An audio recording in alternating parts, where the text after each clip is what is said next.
से नहैली रे जान जान सपना से नहैली रे जान जान ये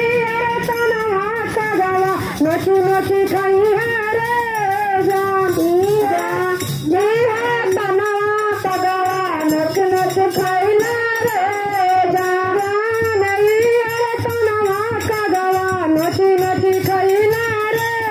जान ये तनवा कगवा नोची नोची खाई रे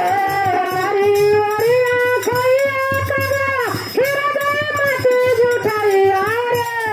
जारू वरिया खाइया कगवा हृदय माटी जुठाइया रे जान ये तनवा जान ये तनवा गुरु के बसरवा रे जान ये तनवा गुरु के बसरवा रे जान सुंदर तनवा सपना से नहैली रे जान सुंदर तनवा सपना से नहैली रे जान ये तनवा नोची नोची खाई है रे जान ये तनवा कगवा नोची नोची खाई है रे वरिया खाइया कगवा हथवा माटी जुठाइया रे जारू वरिया खाइया कगवा हथवा माटी जुठाइया रे जान यही रह कवस करब गुरु के नमनवा रे जान यही करब गुरु के नमनवा रे जारी वरिया खाइया कगवा अखिया माटी जुठाइया रे जारू वरिया खाइया कगवा अखिया माटी जुठाइया रे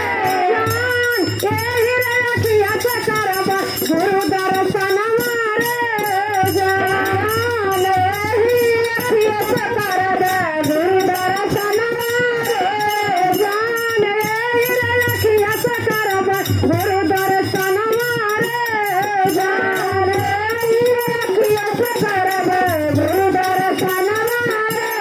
हरी वरिया खाइया कगवा गरवा माटी जुठाइया रे जारू वरिया खाइया कगवा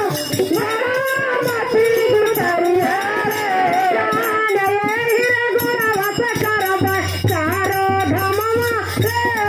जान यही गोरवा से करब चारो धमवा रे जान यही गोरवा से करब चारो धमवा रे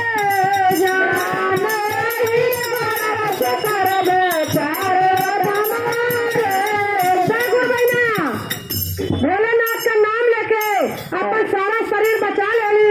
तो हर गुरु बहना जहाँ से चर्चा सुन करत नहीं कहे न भोलेनाथ नहीं बचाइए बताओ तो बचले बा ना तो कहल गया गुरु बहना जहाँ संगत हो जहाँ भजन हो वहाँ जरूर जाए चाहिए।